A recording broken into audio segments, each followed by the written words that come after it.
नमस्कार दोस्तों, मैं दिनेश पैरामेडिकल कोचिंग वाले के इस YouTube चैनल पे आपका बहुत बहुत स्वागत करता हूं। तो दोस्तों, लास्ट की क्लास में हम लोगों ने क्वांटम नंबर को कवर कर लिया था। इसके अलावा डिफरेंट लॉज होते हैं, N+L लॉ और बोह प्रिंसिपल है ना, इसके अलावा हुन्स लॉ, पाउलीस लॉ, इनको अपन ने कवर कर लिया था। ठीक है, अब आज का जो हमारा टॉपिक रहेगा वो क्या रहेगा, इलेक्ट्रॉनिक कॉन्फ़िगरेशन। ठीक है, और इलेक्ट्रॉनिक कॉन्फ़िगरेशन समझने से पहले आपको पुराने लेक्चर देखने पड़ेंगे, तो आप पहले वो जो लेक्चर्स हैं वो देख लीजिए, तभी आपको इलेक्ट्रॉनिक कॉन्फ़िगरेशन समझ में आएगा। चलिए स्टार्ट करते हैं हम लोग।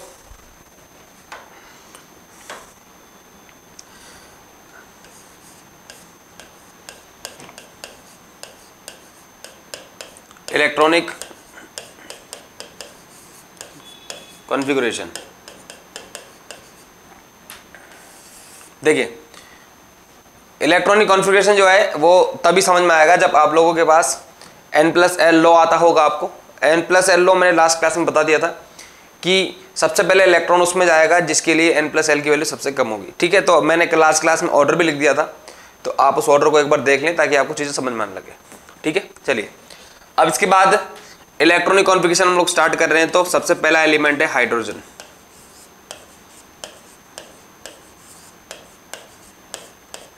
हाइड्रोजन, ठीक है। अब मैंने आपको बताया था कि पहले इलेक्ट्रॉन जाता है 1s पे जाता है, तो 1s1 हो जाएगा। इसके बाद दूसरा जो एलिमेंट है उसका नाम है हीलियम, हीलियम He, तो इसका कॉन्फ़िगरेशन क्या हो जाएगा, 1s2। फिर तीसरे नंबर पे कौन आता है, लिथियम,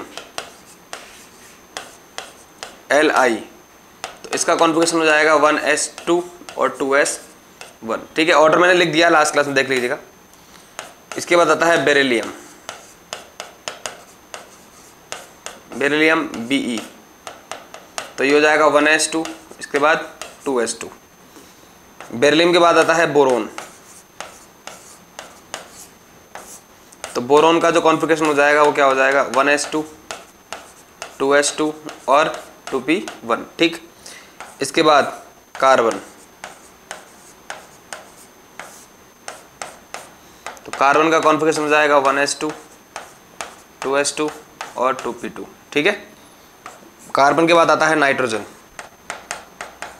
नाइट्रोजन, तो इसका कॉन्फ़िगरेशन क्या हो जाएगा, 1s2, 2s2 और 2p3। इसके बाद ऑक्सीजन,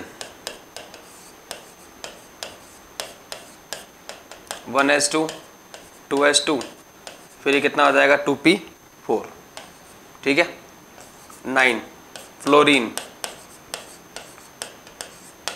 फ्लोरीन का कॉन्फ़िगरेशन हो जाएगा हमारे पास 1s2, 2s2 और 2p5। ठीक है, फिर 10 नंबर पे आता है नियोन। कम से कम आपको 30 तक के तो इलेक्ट्रॉनिक कॉन्फ़िगरेशन सटीक याद होने चाहिए। ठीक है, 1s2, 2s2 और 2p6। ठीक है, इसके बाद सोडियम,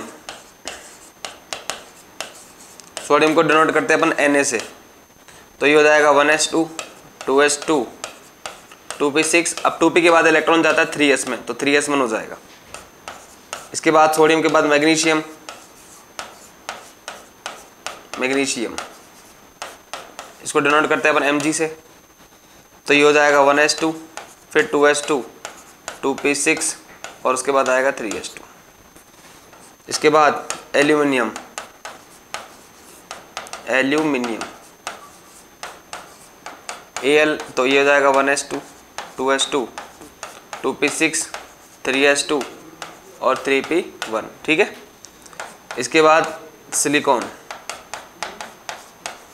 सिलिकॉन को डिनोट करते हैं अपन Si से, तो 1s2, 2s2, 2p6, 3s2 और 3p2। इसके बाद आता है फॉस्फोरस, फॉस्फोरस को डिनोट करते हैं अपन P से, तो ये हो जाएगा कितना, 1s2, 2s2, 2p6, इसके बाद आएगा 3s2 और 3p3। ठीक है, 30 तक आपको रेगुलर याद होनी चाहिए। 15 के बाद हमारे पास आता है 16, इसको अपन लिखते हैं सल्फर, तो सल्फर के लिए हो जाएगा 1s2, फिर 2s2, 2p6, फिर आएगा 3s2, फिर आएगा 3p4। ठीक है, सल्फर के बाद आता है क्लोरीन,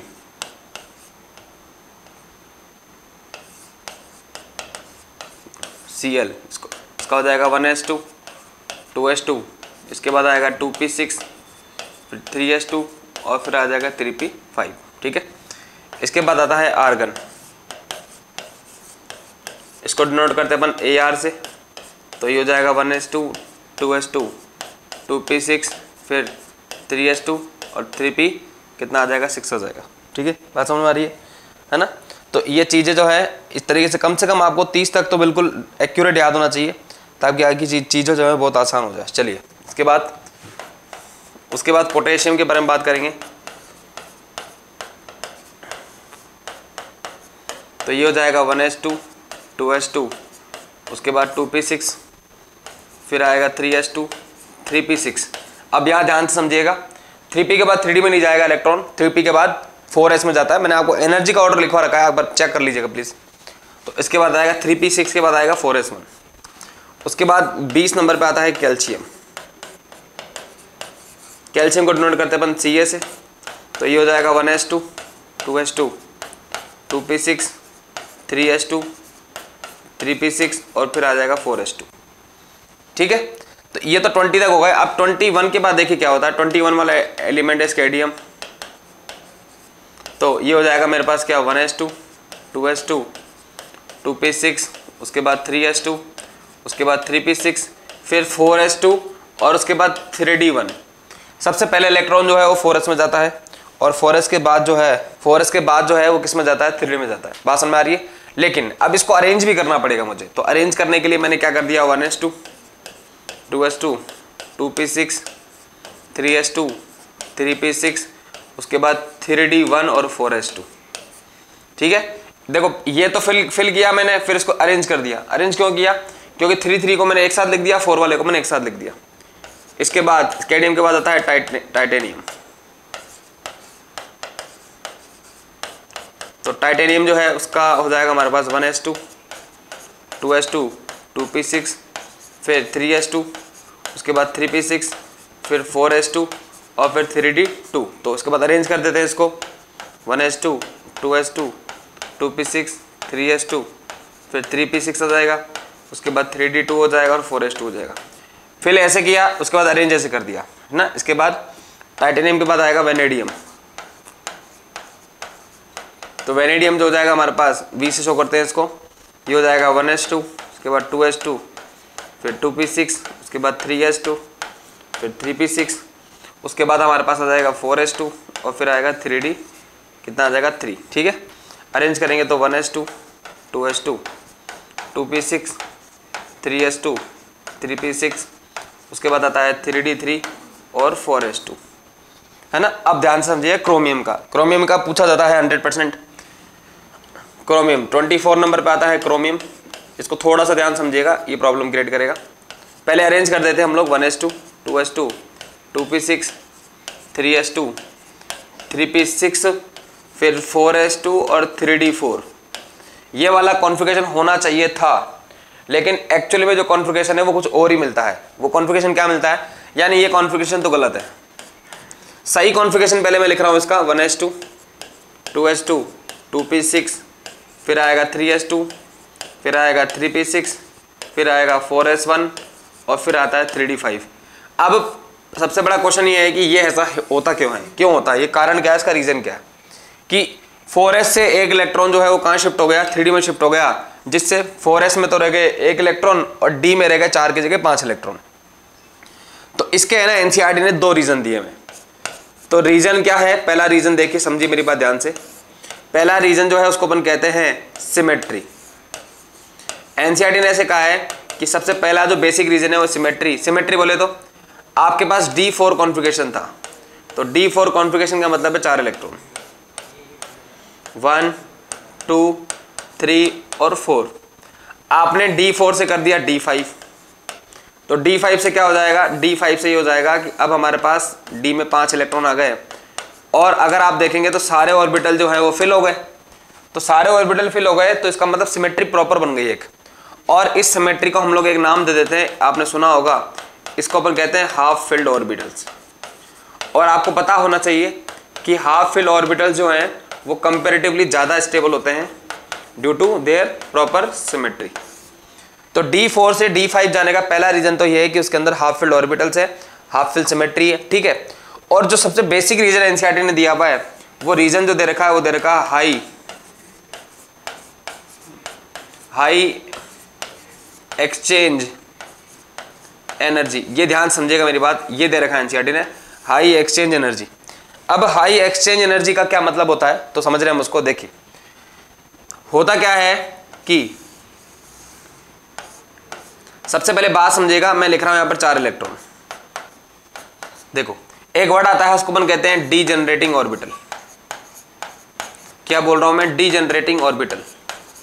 डीजनरेटिंग ऑर्बिटल का मतलब होता है कि इनिशियली लेवल पर या प्रारंभ में 5 और डी ऑर्बिटल की एनर्जी सेम होती है। यानी डीजनरेटिंग ऑर्बिटल को मैं लिख देता हूं all 5 D orbitals have, all 5 D orbitals have same energy. Initially क्या होता है कि 5 जो डी ऑर्बिटल्स हैं उनकी एनर्जी सेम होती है। इससे क्या फायदा मिलेगा? इससे फायदा ये मिलेगा कि सेम स्पिन वाले जो इलेक्ट्रॉन होते हैं, सेम स्पिन का मतलब होता है जो एक ही डायरेक्शन में हो, सेम स्पिन वाले इलेक्ट्रॉन में एक्सचेंज स्टार्ट हो जाता है। एक्सचेंज का मतलब होता है उठापटक हो जाती है इससे। अब आप देखेंगे इस डी में 4 इलेक्ट्रॉन है और चारों का सेम स्पिन है। ये जो इलेक्ट्रॉन है वो सेम स्पिन वाले हैं। अब सेम स्पिन वाले इलेक्ट्रॉन जो है आपस में एक्सचेंज होने की कोशिश करते हैं। कैसे? तो अगर मेरे पास D4 कॉन्फ़िगरेशन है, D4 देखिए ये 1, ये 2, ये 3 और ये 4। तो अगर मेरे पास D4 कॉन्फ़िगरेशन है तो एक्सचेंज किसके बीच में हो सकता है? तो इसको एक काम करता हूं, इसको 1 2 3 4 ऐसा नाम दे देता हूं। ध्यान रखिएगा हमेशा सेम स्पिन वाले इलेक्ट्रॉन में ही एक्सचेंज होगा और एक्सचेंज तभी होगा जब एनर्जी सेम होगी। देखिए यहां लिखा हुआ है ना डीजनरेटिंग ऑर्बिटल। तो अब एक्सचेंज कैसे हो सकता है? तो फर्स्ट का एक्सचेंज जो है वो सेकंड के साथ हो सकता है और सेकंड का फर्स्ट के साथ हो सकता है। ऐसे ही फर्स्ट का थर्ड के साथ हो सकता है और थर्ड का फर्स्ट के साथ हो सकता है। ऐसे ही फर्स्ट का फोर्थ के साथ हो सकता है और फोर्थ का फर्स्ट के साथ हो सकता है। फिर सेकंड का थर्ड के साथ हो सकता है ना। सेकंड का फर्स्ट के साथ होना नहीं है, ऑलरेडी हो चुका। ऐसे ही सेकंड का किसके साथ हो सकता है? फोर्थ के साथ हो सकता है। और फिर थर्ड का किसके साथ हो सकता है? फोर्थ के साथ। तो टोटल कितनी पॉसिबिलिटी बन रही है? 6। यानी कि जब D4 कॉन्फ़िगरेशन होता है ना तो टोटल एक्सचेंज एनर्जी की वैल्यू कितनी होती है? टोटल एक्सचेंज एनर्जी जो है उसकी पॉसिबिलिटी बनती है 6। ठीक है। लेकिन अगर इसी के अंदर D5 कॉन्फ़िगरेशन हो जाए, कितना हो जाए? D5। अगर इसी के अंदर D5 कॉन्फ़िगरेशन हो जाए तो देखते हैं कितने की पॉसिबिलिटी बनती है। तो यहां पर हम लोग लिख रहे हैं, ये है 1 2 3 4। देखिए 1 2 3 4 और 5। तो ये D5 कॉन्फ़िगरेशन हो गया। तो अगर D4 में 6 की पॉसिबिलिटी बन रही है तो देखते हैं D5 में कितने की पॉसिबिलिटी बनती है। तो वही सेम लॉजिक 1 2 3 4 और 5। तो 1 और 2 के बीच में हो सकता है। ऐसे ही 1 और 3 के बीच में हो सकती है। ऐसे ही 1 और 4 के बीच में पॉसिबिलिटी हो सकती है। ऐसे ही 1 और 5 के बीच में हो सकती है। मैंने क्या कहा? सेम एनर्जी या सेम स्पिन वाले इलेक्ट्रॉन जो है उन्हीं में ही क्या होती है? एक्सचेंज होती है। फिर सेकंड का थर्ड के साथ हो सकता है। ऐसे ही सेकंड का फोर्थ के साथ हो सकता है। ऐसे ही सेकंड का एक्सचेंज 5 के साथ हो सकता है ना। ठीक। इसके बाद थर्ड का फोर्थ के साथ हो सकता है। ऐसे ही थर्ड का फिफ्थ के साथ हो सकता है ना। और ऐसे ही फोर्थ का फिफ्थ के साथ हो सकता है। एक बार चेक कर लेते कितनी पॉसिबिलिटी। 1 2 3 4 5 6 7 8 9 10। यानी D5 कॉन्फ़िगरेशन में कितनी एक्सचेंज एनर्जी की पॉसिबिलिटी बन रही है? 10। इसका मतलब यहां पर हो गई हाई एक्सचेंज एनर्जी। कितनी पॉसिबिलिटी बन रही है? 10 की। तो D4 में तो बन रही थी 6 की पॉसिबिलिटी और D5 में कितने की बन रही है? 10 की पॉसिबिलिटी, है ना। इसका मतलब D5 में एक्सचेंज एनर्जी ज़्यादा है और अगर एक्सचेंज एनर्जी ज़्यादा है तो स्टेबिलिटी बढ़ जाती है और अगर स्टेबिलिटी बढ़ जाती है तो क्रोमियम का जो कॉन्फ़िगरेशन है वो D4 से कितना हो जाता है? D5। इसलिए ये करेक्ट जो है कॉन्फ़िगरेशन है। बात समझ में आ रही है ना। तो सिर्फ क्रोमियम में होता है और एक कॉपर में होता है, बाकी किसी में कोई प्रॉब्लम नहीं है अभी 30 तक में। तो ठीक है। ऐसे ही मैग्नीज का सीधा सीधा ही है, 25 नंबर पे आता है, तो 1s2, 2s2, 2p6, उसके बाद 3s2, फिर 3p6, फिर आ जाएगा 4s2 और फिर 3d5। ठीक है, इसके बाद आयरन 26 पे आएगा, तो same 1s2, 2s2, 2p6, 3s2, उसके बाद 3p6, फिर आता है 4s2 और 3d6।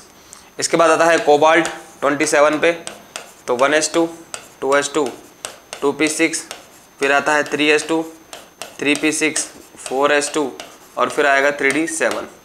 इसके बाद कोबाल्ट के बाद आता है निकल 28 नंबर पे, तो 1s2, 2s2, इसके बाद 2p6, फिर 3s2, 3p6, 4s2 और 3d8। कोबाल्ट निकल हो गया। उसके बाद कॉपर, यहाँ भी कॉपर में भी गड़बड़ आएगा, 29 नंबर पे आएगा, तो 1s2 होना तो क्या चाहिए था 2p6, 3s2, फिर 3p6, उसके बाद हो जाएगा 4s2 होना चाहिए था और 3d9 होना चाहिए था, लेकिन अगेन यहाँ से शिफ्टिंग हो जाएगी, तो सही क्या हो जाएगा 1s2, 2s2, 2p6, 3s2, 3p6, फिर 4s1 और 3d10। इसके भी रीज़न वही सेम है, पहला स्टेबिलिटी और दूसरा हाई एक्सचेंज एनर्जी। ठीक है, और लास्ट में आता है हमारे पास 30 नंबर पे आता है जिंक, 1s2, 2s2, 2p6, फिर 3s2, 3p6, उसके बाद आएगा 4s2 और 3d10। तो इस तरीके से इलेक्ट्रॉनिक कॉन्फ़िगरेशन 30 तक कंप्लीट होते हैं। आप एक बार इनको पढ़िए, क्योंकि जब तक ये समझ में नहीं आएंगे तब तक अगला चैप्टर जो है वो समझ में नहीं आएगा। अब इसमें 1 या 2 टॉपिक और बचे हैं, यानी अगली क्लास में इसको हम पूरी तरीके से खत्म कर देंगे चैप्टर को, उसके बाद स्टार्ट करेंगे पीरियोडिक टेबल। ठीक है, तब तक के लिए अपना ध्यान रखिए। बहुत बहुत धन्यवाद, थैंक यू सो मच।